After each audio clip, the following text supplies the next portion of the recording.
Então tá, pessoal, voltamos com a live, tivemos algum probleminha técnico aí com a conexão, eu não estava ouvindo o Christian, né?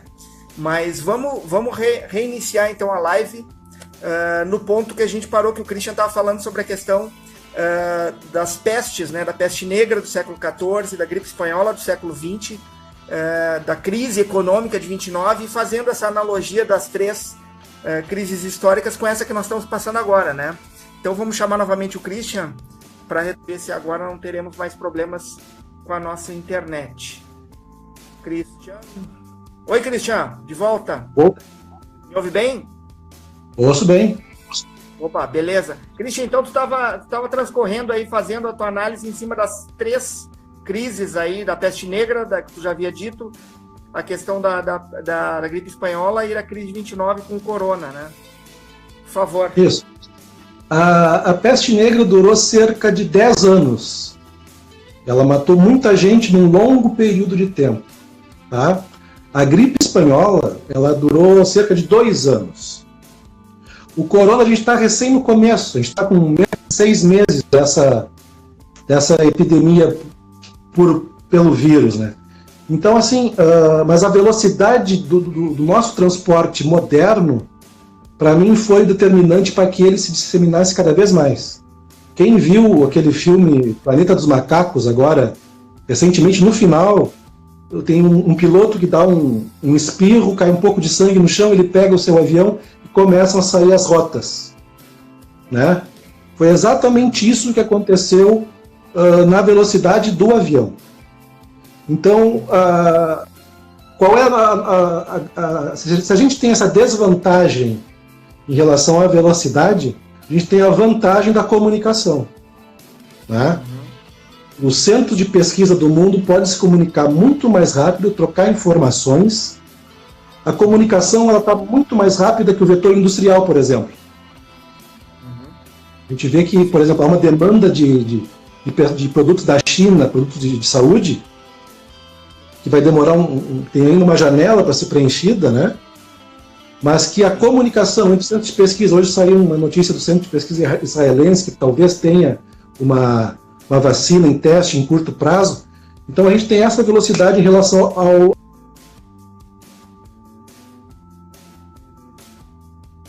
Voltou. Deu aquela travada bacana, sim, aquela travada bacana. Mas então... E o coronavírus, cara, pensando agora, né, você falou dessa questão da comunicação, né? A comunicação, ela vem para auxiliar, né, nesse processo, porque a gente pode disseminar a informação de maneira muito mais rápida, né? Como a gente tá falando agora há pouco, né? Mas a comunicação ela pode agir de maneira negativa também, né? A gente tem verificado aí também essas questões de divulgação, questão de briga pela informação, aqui no Brasil principalmente.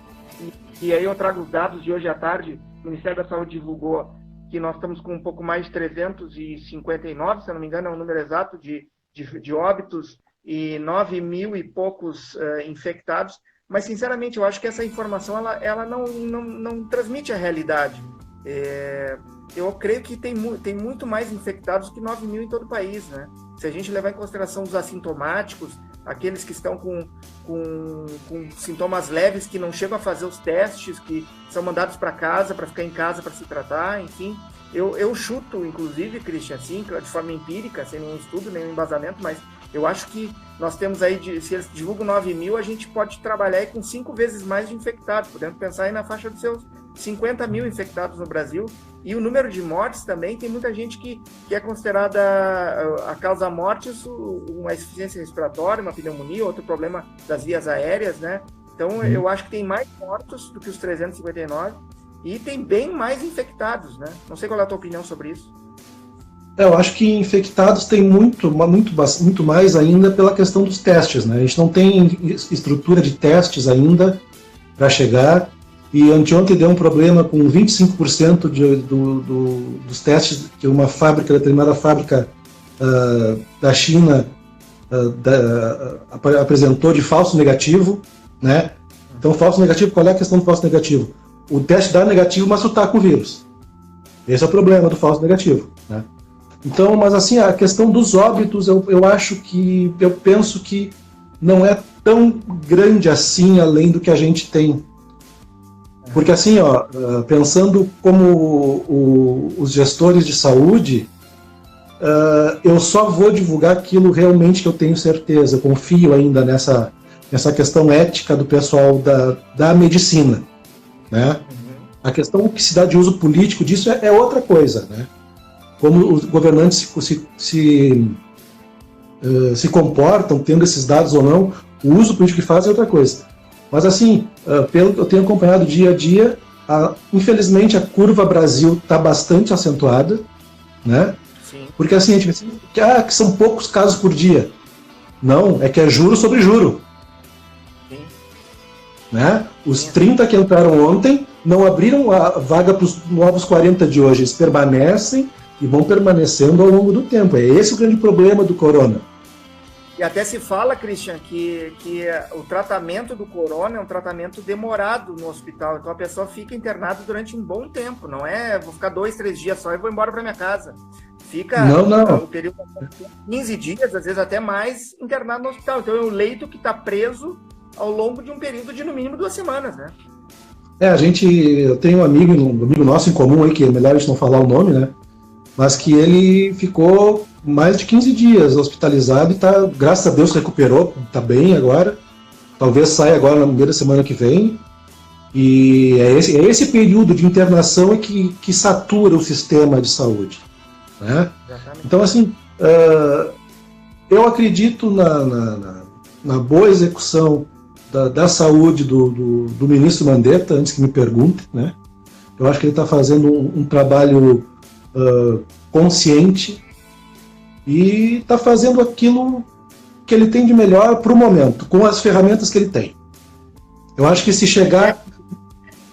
Por favor. Técnico, de maneira... Exatamente, mas de maneira técnica, baseada na ciência.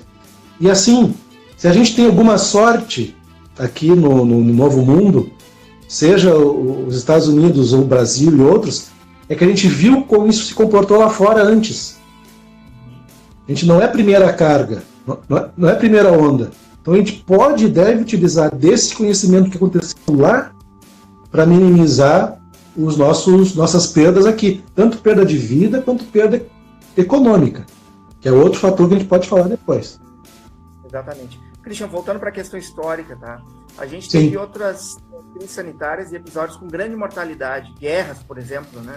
Geraram, e essas guerras, essas crises, elas geraram algum tipo de mudança no comportamento da humanidade ao longo do tempo? Na tua opinião, o ser humano evoluiu depois desses períodos traumáticos? Eu acho que o ser humano mudou. Mudou. Entendeu? Porque assim, eu acredito que o conhecimento e a carga emocional, que as questões de saúde ou umas questões de crise em geral, elas não são geneticamente transmissíveis, elas têm que ser ensinadas geração a geração, né? Por exemplo, a Europa, vamos pegar a Europa. A Europa sempre foi um continente acostumado com guerras, né? A gente teve a Guerra dos 30 anos entre França e Inglaterra, imagina, 30 anos guerreando dois países, são gerações, né? Então, o palco da Primeira Guerra foi centrado na Europa, a Segunda Guerra foi centrado na Europa. Então, a Europa, ela meio que já tem internizado aquela questão de saber se comportar em crise. Tá? Os Estados Unidos teve um grande caso de conflito que foi a Guerra de Secessão, né? A Guerra Civil Americana. Norte contra o Sul, o Norte capitalista, o Sul escravista. Foi uma guerra fratricida, né? Entre pessoas do mesmo país, né? Que deixou sequelas até hoje. Claro que os Estados Unidos vive se metendo em guerra ao redor do mundo, porque ele é o gendarme do planeta. Mas assim, estou falando no próprio território, né? O Brasil não teve grandes problemas de guerra com outros países, só a Guerra do Paraguai e tal, que foi vencida com a ajuda dos outros, e, enfim. Mas o Rio Grande do Sul, em especial, ele tem uma tradição bem guerreira, né? A gente tem aí, por exemplo, a Guerra dos Farrapos, Não é nada, durou 10 anos. Né? 10 anos de conflito contra o Império. A gente depois teve a Guerra do Paraguai, que teve algum palco aqui também na região sul, teve a rendição de Uruguaiana, por exemplo, lá no extremo oeste, né? Depois da Guerra do Paraguai, a gente teve a Revolução Federalista, que pouca gente se lembra. Então a gente vê assim, ó, teve a Revolução de 23, né? E teve a Revolução de 30, que muito embora não foi uma guerra, como é que serviu aqui para rearranjar? Por exemplo, a minha avó me conta muito bem que ela era pequena e o pai dela foi junto com Getúlio lá para o Rio de Janeiro, etc. e tal. Só que quando o chefe da família sai daqui, deixa a família em descoberta, em perigo. E as contas pendentes de todas essas revoluções foram sendo cobradas, entendeu? Aí tiveram que se esconder na casa de um parente, longe e tal. Então, esse espírito guerreiro está mais presente no Rio Grande do Sul. E também o espírito da prioridade, né? Eu acho que a gente sabe mais o que é prioritário. Olha, quando a coisa aperta, onde é que tu vai cortar? A gente sabe. Não sei se, eu acho que tem muita coisa assim, exatamente, da cultura. Mas daí tu fala isso em relação aos gaúchos, propriamente ditos. Nós aqui, o povo do Sul, né? Do Sul. Então, na tua opinião, o povo do Sul saiu desses episódios de guerra, de dificuldades, com esse senso de, digamos assim, de proteção, de saber como se proteger em relação às adversidades, né? De saber como lutar, digamos assim, um poder de resiliência maior, né? Isso, um senso de urgência. De urgência. Senso de urgência maior. Isso a gente está falando dos gaúchos, né? Mas quando eu falo assim de maneira global, mais sistêmica, assim, a humanidade ela aprendeu alguma lição desses períodos de crise, desses períodos de dificuldade de maneira global, assim, ou são cada caso é um caso, cada país é um país? Eu acho que cada bloco é um bloco, entendeu? Por exemplo, assim, se a gente pega aqui a América Latina, México para baixo, né? É um tipo de comportamento diferente da América do Norte, que é diferente do coração da Europa, né? Depois tem a África. Então, acho que os grandes continentes ou grupos linguísticos, aí cada um escolhe o seu critério. Eles se comportam de maneira peculiar. Mas, de maneira geral, eu acho que a humanidade tem aprendido, como diria o Lulu Santos, com passo de formiga e sem vontade. O que é uma barbaridade, né? Porque a formiga ela é um bicho que economiza, né? Então, mas eu acho que ele aprende mesmo, aprende na dor.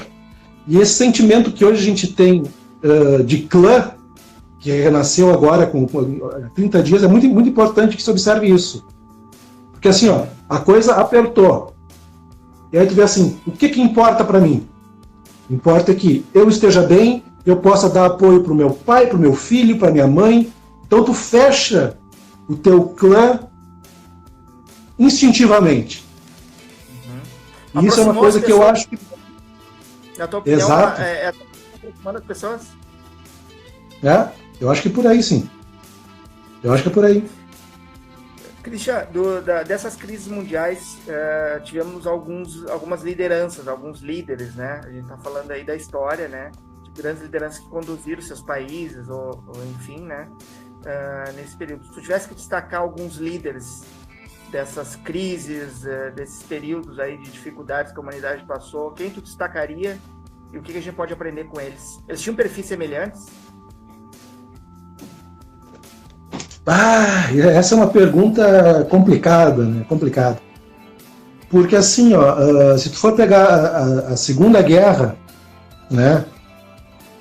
O líder que falou assim, calma, a gente vai conseguir. Então, o cara. Obama, né? Quem é o cara? O cara da Segunda Guerra, para mim, foi o Churchill. Né? Que ele foi um cara que ele já vinha de uma série de derrotas dentro do seu partido. Ele não era o grande expoente do partido. e lá pelas tantas caiu essa bomba no colo dele. E ele teve que suportar a Inglaterra ser bombardeada quase 24 horas por dia, né? Tem vários documentários que mostram os bunkers dele, como é que o pessoal se comportava em Londres, né? Então essa questão do hábito da proteção já vem de longe, né? E ele foi o meio termo entre o Roosevelt, né? Para a concepção e invasão do dia D, e o Stalin. Ele foi o algodão entre os cristais, né? Tanto é que tem aquela foto famosa que estão os três sentados conversando sobre a guerra, decidindo os destinos da guerra, a partilha da Europa, etc. e tal.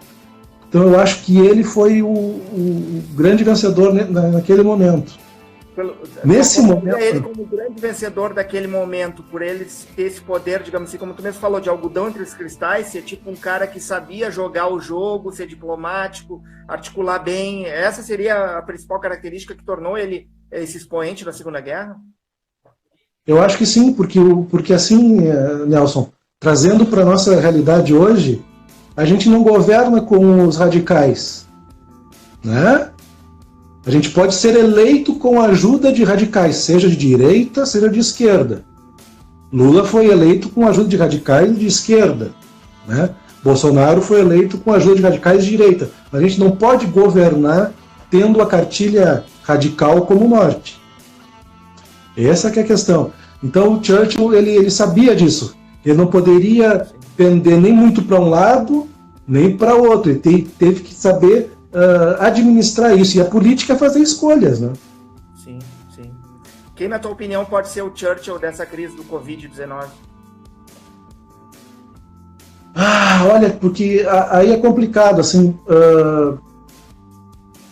no mundo, pelo que eu tenho percebido, uma pessoa que está se posicionando de maneira muito equilibrada e prudente é a Merkel da Alemanha, né?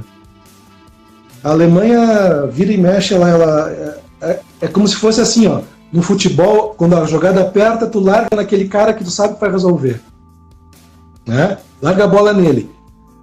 A Alemanha é esse cara no mundo. O que eles estão fazendo? Olha, pode ser uma saída interessante, pode ser um comportamento bom, né? Eu acho que ela está tendo esse papel bacana hoje em dia. O Trump agora, recentemente mudou, faz uns 10 dias mudou a postura, e talvez tenha sido tarde, tomara que não, mas ele mudou bastante a sua postura. Ele estava meio nessa batida de é gripezinha, não é tanta coisa assim, mas quando a coisa apertou ele mudou, e está apoiado pelo cara aquele da ciência, que está sempre em todas as coletivas dele.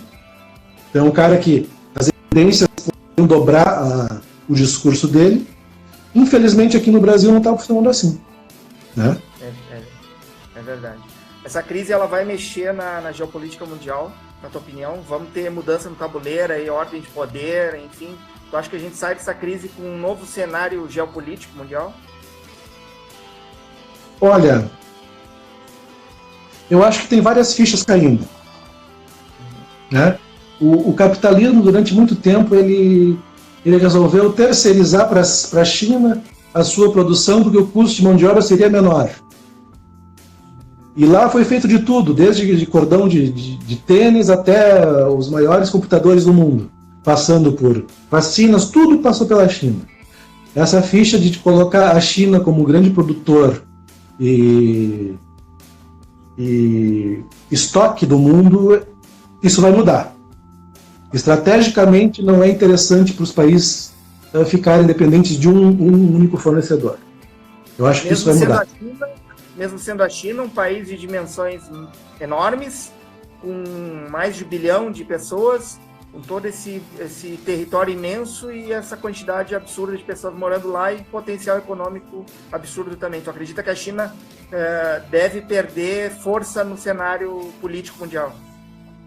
Não, eu acho que ela perde força. No cenário econômico ela se mantém ainda bastante. E vai crescer bastante. Mas ela vai perder força no cenário político por ter escondido esses primeiros casos. Isso é uma coisa que ainda vai ser cobrado a longo prazo. Eu acho que isso que não vai ser deixado barato assim, né? E eu acho que os Estados Unidos, surpreendentemente, os Estados Unidos e o Trump, ele sai fortalecido nisso. Eu acho que sim, porque ele se transformou naquele líder que se deu conta que estava indo pelo caminho errado. Ele vinha aqui, não, vou voltar, pessoas vão morrer. Então eu acho que isso vai fortalecer ele ainda. Eu não vejo muitos problemas. No caso da Alemanha, ela vai manter a sua influência geográfica permanente sobre a Europa, como tem mantido, como tem sido uma referência, inclusive médica. França e outros países estão mandando pessoas em estado grave para lá. E falando aqui da nossa aldeia, o Brasil ele só pode entrar nessa guerra por um fator, um único fator, que é a comida. A área do Brasil, produção agrícola. O Brasil, ele sabendo trabalhar isso, o agronegócio, ele vai ser a despensa, o celeiro do mundo. Sabendo trabalhar isso. Claro que tem que ter uma política... pois não. Isso pode ser ruim para nós, brasileiros, que vivemos aqui no país, né? Porque aí a gente já começa a lembrar de uma situação antes do coronavírus que a gente viveu, principalmente aqui no Rio Grande do Sul. A gente sofreu bastante, porque a gente é gaúcho, gosta de comer o nosso churrasco, o preço da carne, né? O preço da carne que ficou muito mais caro em virtude de ter que se exportar para a China, que a China começou a comprar de maneira forte, ainda mais forte a nossa carne, acabou faltando para o consumo do mercado interno e acabou elevando os preços, né? Dentro dessa tua ótica de que a gente podemos nos tornar o celeiro do mundo do ponto de vista agrícola, isso não pode ser prejudicial para nós brasileiros que moramos aqui? Aí vai muito de uma postura de Estado e não de governo, Nelson. Porque, assim, uma das coisas interessantes que a maioria dos países tem é o conceito de segurança alimentar, né? Que é o seguinte, em tempos de crise, o que eu tenho estocado para que o meu povo possa se manter durante X tempo, né? Então, esse conceito eu não vejo nos últimos 20, 25 anos nenhum governante falar sobre isso, entendeu? E é uma coisa importante. Por exemplo, o Brasil ele depende muito do trigo argentino para fazer pão e outros produtos, né? Só que isso é uma coisa que tu vai ter que ser ajustado finamente ao longo do tempo para que isso venha a ser não tão prejudicial para a população interna. Né? Não adianta tu vender caríssimo para a China e não ter o teu mercado abastecido ou com um preço decente aqui. Então, esse equilíbrio é uma coisa que eu não vejo muito esse pessoal falar. Não vejo mesmo. Sim, e a gente sentiu na pele isso, com a questão do preço da carne subindo há pouco tempo, né? Subindo bastante. Sim, claro. Foi bem ruim aqui e o preço acabou não baixando ainda, continua no mesmo patamar que daquele momento que a gente começou a exportar de maneira mais efetiva lá para a China, né? Christian, trazendo então para a nossa realidade do Brasil aqui, nós temos então um país que foi colonizado, 500 anos de história, o coronavírus é o episódio marcante da nossa história, trazendo para a nossa realidade aqui, podemos dizer que daqui a pouco, quando a gente for escrever um novo livro de história, nós vamos colocar o evento do coronavírus como um marco aqui na história do Brasil? Negativo, né? Olha, Nelson, esse é o grande problema da história, né? É que, assim, para a gente escrever a história, a gente tem que ter um distanciamento do fato, né? E assim, tu tens alguns tipos de narrativas de história. Tu tem a história de longo prazo. Por exemplo, o que é uma história de longo prazo? Aquela que dura séculos. Império Romano, feudalismo, longo prazo, né? São esse tipo de história. Tem a história de médio prazo. 5 a 10 anos, uma década, né? Segunda Guerra Mundial, médio prazo. Se resolveu mais ou menos por ali. Tem a história de curto prazo, que é aquela que se resolve, que dá o estado que se resolve em pouco tempo. Por exemplo, a queda do Muro de Berlim. Ah, mas demorou 60 anos. Não. Quem forçou a coisa foi o Reagan. 2 anos depois, caiu. Então, é curto.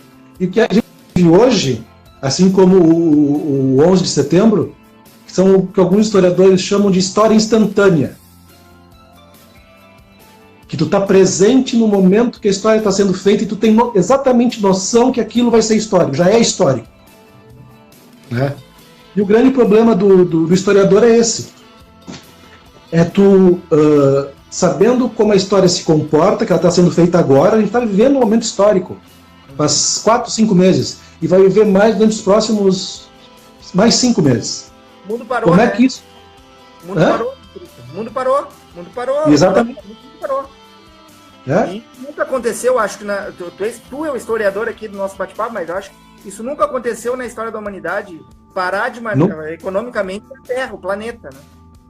Não, nunca aconteceu. Por isso que é o fato mais importante da história da humanidade. A parada ou a supressão da atividade econômica no nível da subsistência global. Isso é uma coisa importante.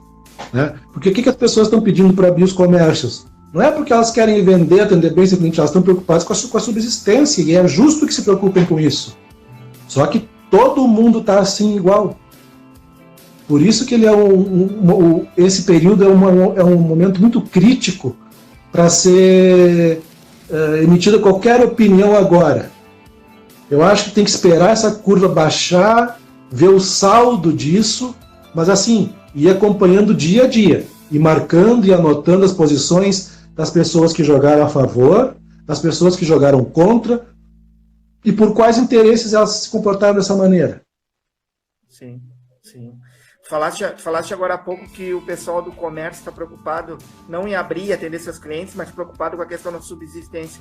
E isso eu queria fazer uma costura com a próxima pergunta, que depois de muitos anos de governo de esquerda, hoje o Brasil tem um presidente de perfil conservador, que é o Bolsonaro, né? Que é ligado às Forças Armadas. Como é que tu está vendo a atuação dele nesse momento de crise do coronavírus? Qual é a tua opinião? Porque ele tem um discurso que ele acha que as pessoas não têm que ficar trancadas em casa, que tem que abrir o comércio, que a vida tem que permanecer o mais próximo da normalidade possível para não prejudicar a economia. E aí vem essa questão aí das pessoas que estão em busca da sua subsistência. Ele cita muito os informais, né? O vendedor de espetinho, o cara do aplicativo de automóvel. Enfim, como é que tu vê a atuação do Bolsonaro nesse período e o discurso dele? Tu acha que ele está coerente com aquilo que deveria ser dito por um presidente? O Bolsonaro está coerente com os radicais. E a gente já falou sobre isso, que os radicais não devem ser parâmetro para governo. Né? O Bolsonaro, ele foi... A história, ela não é uma linha reta. Né? O que é a linha reta é o tempo. O tempo, sim. Vai contando o tempo e ele vai passando numa linha reta. A história, ela faz esse movimento aqui, ó. Ela tem avanços e recuos, é como se fosse uma espiral de caderno. Ela faz esse movimento de avanços e recuos. A gente ficou durante muito tempo sob o jugo dos governos militares, tiveram a sua postura, né? Foi para um lado. Depois foi a redemocratização. Veio os governos de centro-esquerda e de esquerda. Foi para outro lado bastante. E agora ele está voltando para o outro lado de novo. Então, o movimento da história, o movimento político, ele é pendular. Ele vai para um lado, vai para outro, de acordo com o que a sociedade percebe de bom e de ruim. Existem alguns movimentos que aceleram isso. Por exemplo, se não tivesse... Eu não gosto de falar no C, porque o C não existe na história, mas enfim, vamos lá. Se não tivesse ocorrido o fator do mensalão lá atrás, com o Roberto Jefferson, etc. e tal, muito provavelmente o governo de esquerda do PT tivesse se mantido até hoje. Se não tivesse ocorrido a Lava Jato, etc. e tal. Então, o governo de esquerda foi se desgastando porque ele se mostrou ser mais do mesmo. Ele se elegeu com uma proposta de ser diferente, vamos fazer diferente, a vontade política, né? E fez igual. Sim. Bolsonaro, ele se elegeu com quase o mesmo discurso. Vamos fazer diferente, etc. e tal. E está fazendo diferente, mas pelo pior caminho. O Bolsonaro, se for pensar bem, ele foi patrolado pelo Dória. Em questão de liderança. Concordo. Eu percebo isso. Porque um governante, ele tem que ser um líder. E o líder, ele é proativo, ele não é reativo. O líder chama para si a sua equipe e diz assim, pessoal, eu tenho essa ideia, o que vocês acham? Eu acho isso, aquilo, tira o consenso daquilo, compra a ideia, ele é o poster boy. Sim. Né? Ele é o cara do pôster do filme. E ele foi patrolado por vários. O Witzel também patrolou ele. O governador Leite está tendo uma boa postura nesse sentido. Sim. O prefeito Marquesan está tendo uma boa postura nesse sentido.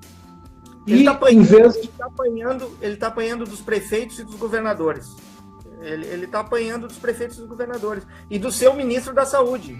Do seu ministro da Saúde também. Né? E inclusive, a declaração, na minha opinião, uma declaração terrível que ele deu ontem, né?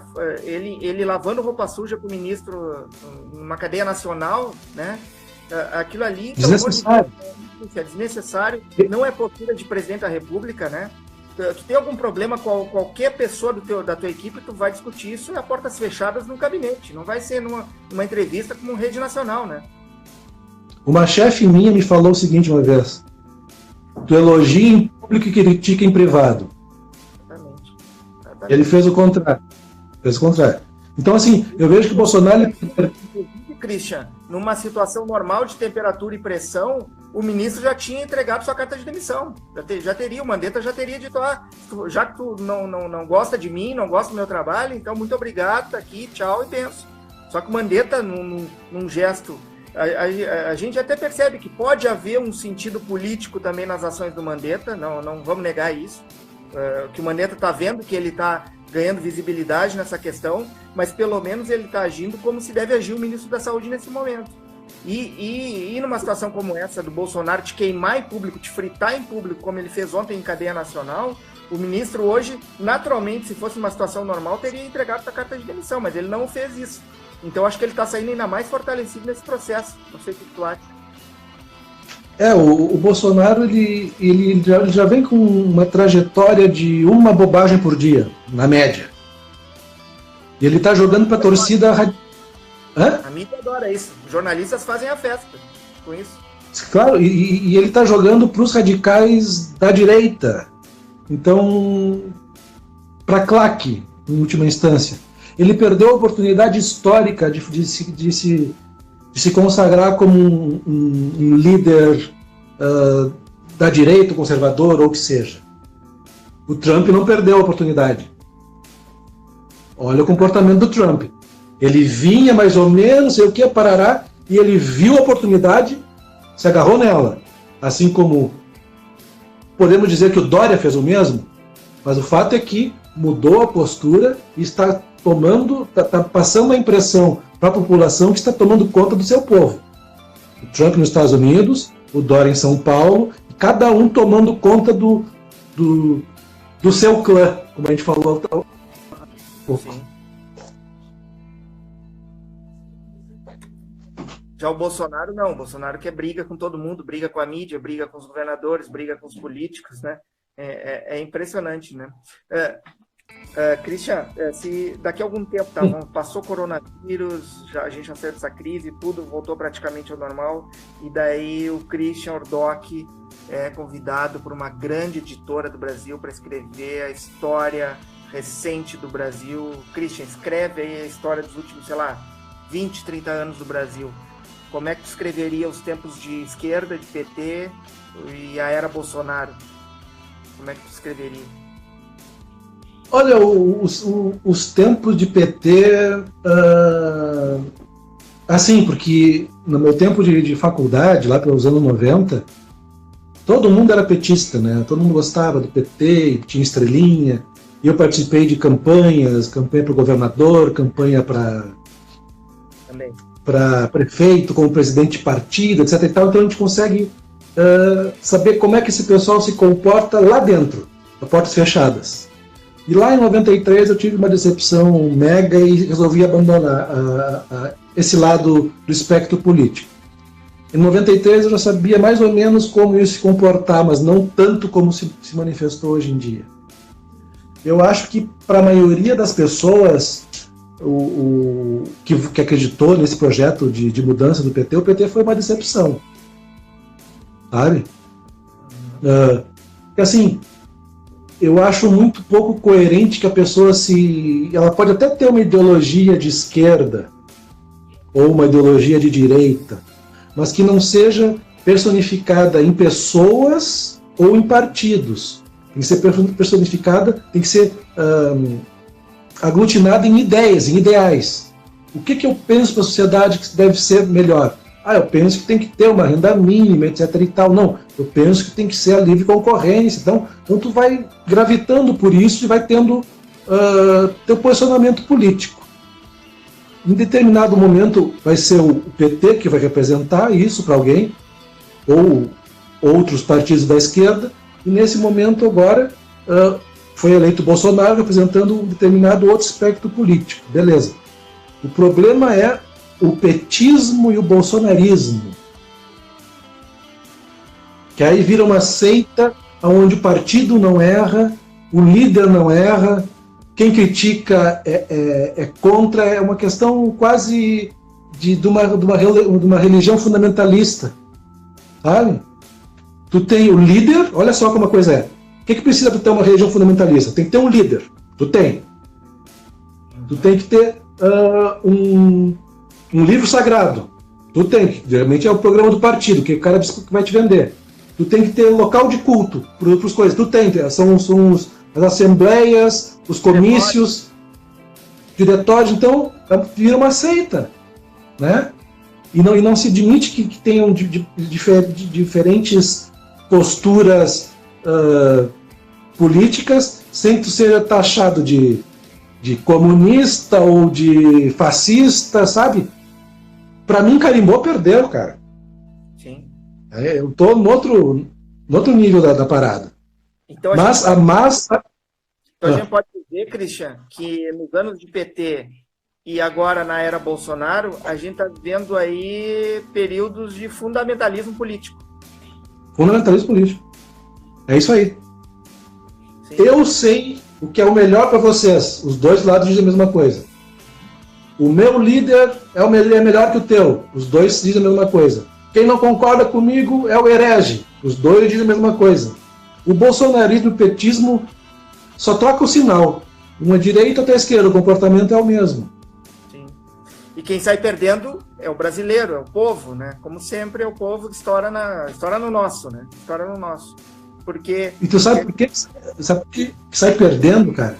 Porque o Brasil ele tem 520 anos, né? Uhum. Sabe em quanto tempo a gente teve democracia? 95 anos. E não foi seguido, foi quebrado. Tu teve o período Vargas, aí voltou, teve o período militar, aí voltou agora. Então, o valor democrático não existe no Brasil. O Brasil ele precisa de um pai, né? Antes o pai era Portugal, com seus Dom João VI. Depois veio a corte para cá, que era o pai. Depois veio o Getúlio, pai dos pobres. E assim vai indo.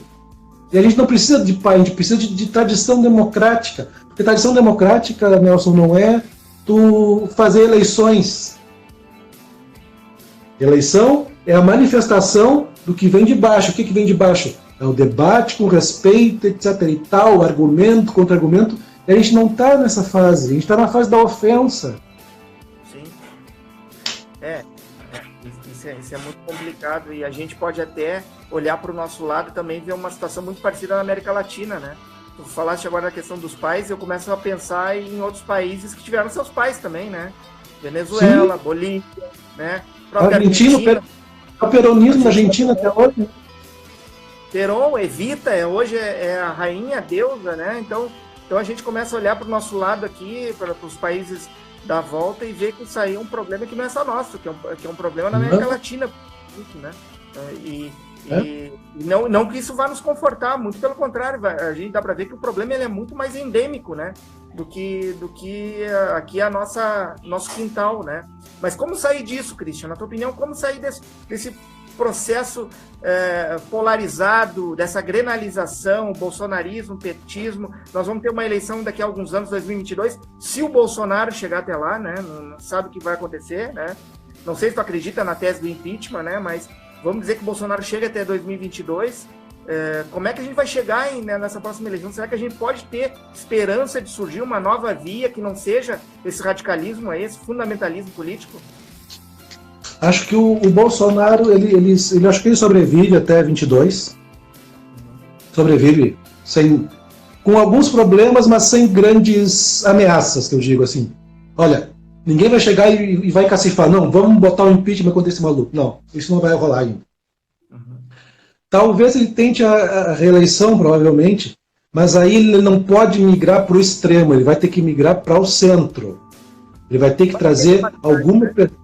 Ô, Cristian, vamos combinar que ele não tem esse poderio, essa articulação de poder migrar para o centro, fazer um discurso mais light, digamos assim. Pelo menos eu não vejo essa possibilidade nele, e ainda mais que ele não aceita sugestões do seu staff, dos seus assessores de imprensa, de comunicação, de imagem, né? Parece que ele não ouve esses caras, ele só ouve os filhos dele, que são radicais, né?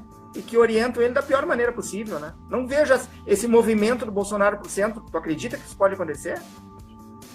Eu acho que na hora da verdade ele vai se colocar, ele vai trazer alguma pessoa, se for a questão de poder mesmo, né? Toda a prova. Ele talvez traga alguém que se destaque no seu governo, sabe? Um Moro da vida, alguma pessoa assim, um Mandetta da vida, como vice, para dar uma aliviada na estampa dele. Não digo que ganhe, sim. Não digo que ele vai ganhar, mas eu acho que ele vai fazer esse tipo de movimento. Por outro lado, a gente vê o governador de São Paulo, Dória, tendo esse protagonismo no maior PIB do Brasil, com o maior estado do Brasil, na locomotiva do Brasil. Então eu acho que vai ser por aí a jogada, assim, o Bolsonaro pelo centro, mais alguma coisa, o Dória tendendo ao centro, se ele fizer uma dupla com o Witzel também, eu acho muito complicado o Bolsonaro ganhar. Não sei. Então tu acredita que o Bolsonaro vai sobreviver até 2022. Deixa eu aproveitar aqui, Cristian, mandar um abraço pro pessoal que está na nossa live aqui, a Carolina, Sandra Dutra, Adriana, Rodrigo Pedroso, Fernando Olivan, Iris Borges, Aline Juliana, Sol Vieira, Juarez, Anitta, Algures, Helder, Gilmara, Carlos Barum. Esses são os que estão conosco aqui. Se vocês quiserem fazer perguntas para o Christian, né, fiquem à vontade aí também, pessoal. A live é de todo mundo, né? Até o Olivan aqui, Fernando Olivan, grande jornalista de São Paulo, foi meu colega lá de São Bernardo, terra do PT, apesar, né, de Fernando não ter nenhuma ligação. Ainda bem, né, Fernando? Tu está nos ouvindo, ainda bem que não tem nenhuma ligação. Ele comenta aqui, exatamente, elegeram um bagunceiro do fundão da sala de aula. Bolsonaro é isso, né? É um guri que gosta de comprar briga com os coleguinhas, né? Acho que é mais ou menos assim, né? Imaturo total. Mas assim, mas o que se passa por trás de todo esse modelo pós-impeachment da Dilma, Nelson? É renovação. São poucos daqueles caciques que ainda permanecem aí. Né? O que tu tem daquela dos anos 80, vamos ver assim, 80, 90? O que sobrou daquilo? Sobrou o Caiado com poder. O Lula tá desgastado pra caramba. Então, assim, tu pega aqui, ó, Eduardo Leite, o governador de Santa Catarina, o Dória, o Witzel, o cara de Minas Gerais, e aí tu vai subindo, até o Dino lá no Maranhão, ele era uma novidade. Então, esse processo de renovação da política é interessante. Só que tem uma parada. Renovação não significa novas práticas ou oxigenação. Renovação para a política brasileira são novas caras. Né? O que vê como é que esse pessoal se comporta na prática. se trazem ideias novas, utilizando tecnologia para gestão de pessoas, solução de problemas, enfim, né? Sim. Falou-se até, claro, agora tudo é especulação nesse período, que está muito longe a eleição, está vivendo essa questão do coronavírus, né? Mas eu já vi nas redes sociais gente defendendo questão de chapa Moro-Mandetta, ou Mandetta-Moro, né? Então, o Mandetta é um cara que eu acho que vai sair fortalecido desse processo, né? Eu acho que sim. Mesmo que ele seja despedido amanhã ou depois, olha só, vamos pegar o pior cenário, tá?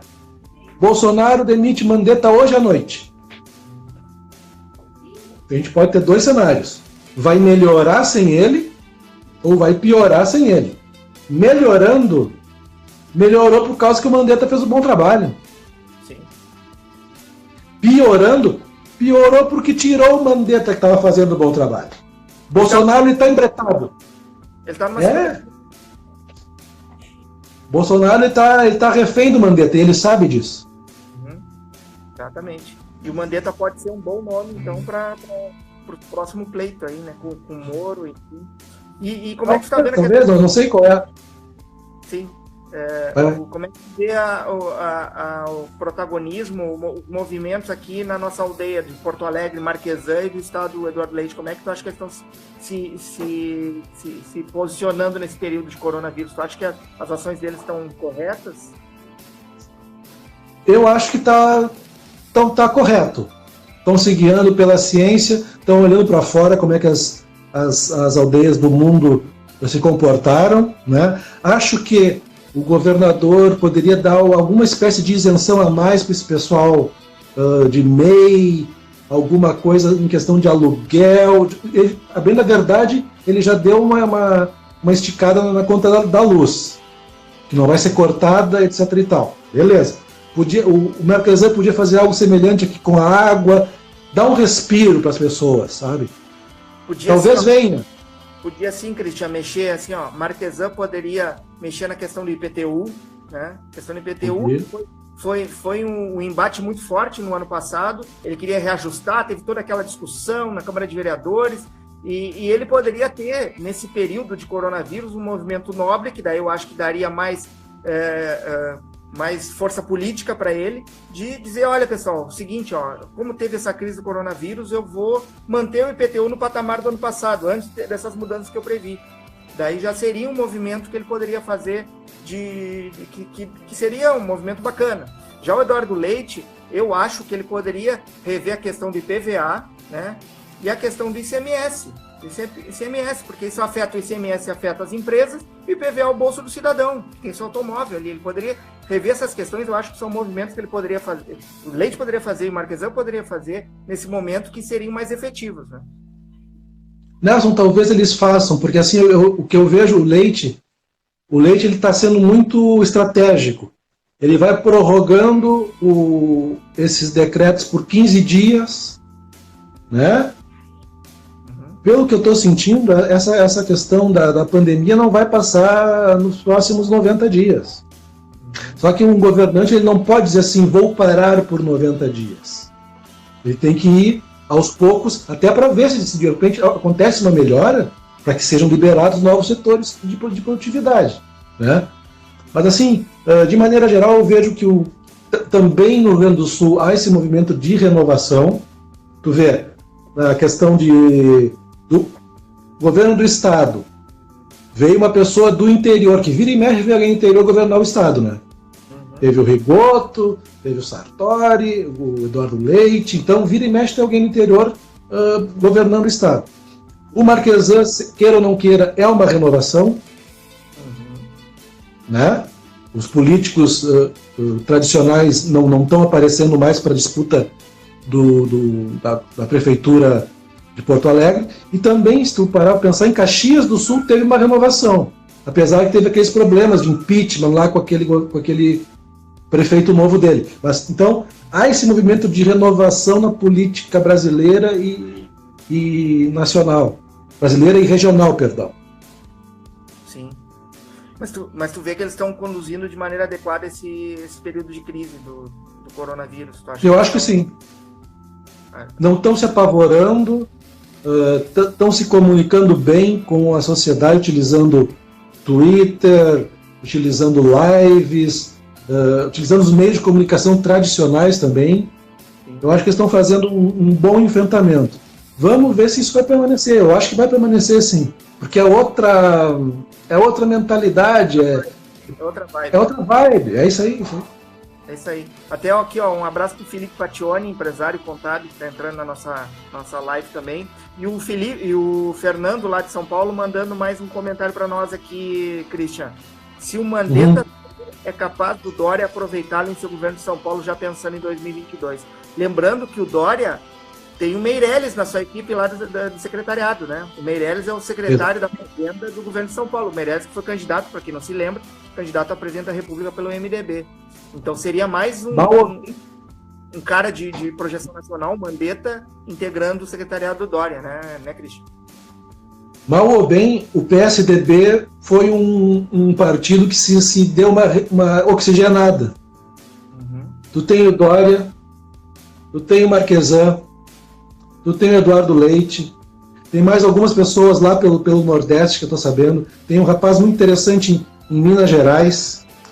Então, aquele PSDB congelado do Fernando Henrique, do Alckmin, do Serra, aqueles caras mais antigos, ele passou. Ele é passado. O novo PSDB está na mão desse pessoal aí. Dória, etc e tal. Sim. Legal.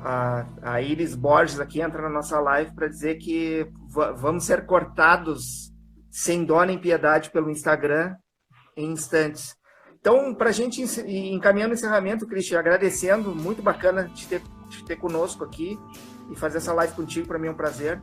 E, de repente, a gente pode até pensar nas próximas semanas, voltar a conversar, dependendo com o andamento da situação aí do corona, dos movimentos políticos, né, que estão ocorrendo. E a gente tem percebido isso de maneira bem forte, a gente tem discutido isso agora aqui na nossa live. Resumindo, então, esse período de coronavírus, na tua opinião, não é o principal da história, mas é um evento marcante. Podemos definir assim. É o maior evento global da história da humanidade. Sim. Sem dúvida então, nenhuma. Isso é o que vai constar no livro de Christian Ordock, quando ele for contar esse período da história, no seu livro de história, sim, lá, que é o maior evento. Sim. Foi o maior evento da história. E por uma questão comportamental, né?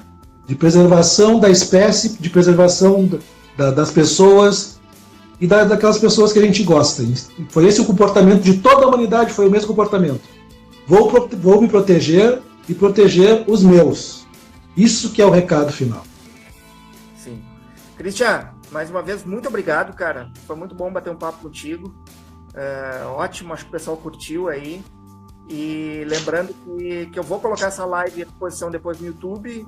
Eu mando o link para o Christian ficar nas redes dele, coloco nas minhas redes lá a íntegra, né? Porque o bate-papo foi muito bacana. Eu ficaria mais um tempão batendo papo com o Christian aí.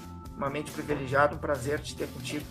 Não sei se tem alguma questão que eu não abordei contigo que tu gostaria de falar nessa finaleira, Christian. Não, eu só agradeço a oportunidade, sabe que eu estou sempre à disposição. O que precisar, a gente está aí para ajudar e bater esse papo bacana. Tem um cara bacana também, fez perguntas que instigaram bastante a reflexão e o pensamento. Sempre à disposição. Deixo um abraço e agradeço ao pessoal que apareceu por aí. Obrigado pela audiência, pessoal. Sim. E aí eles estão mandando todo mundo ficar em casa. Vamos ficar em casa, viu, Williams? Já estamos em casa, né? Abraço, Christian. Tudo de bom. Valeu. Valeu, pessoal. Tchau.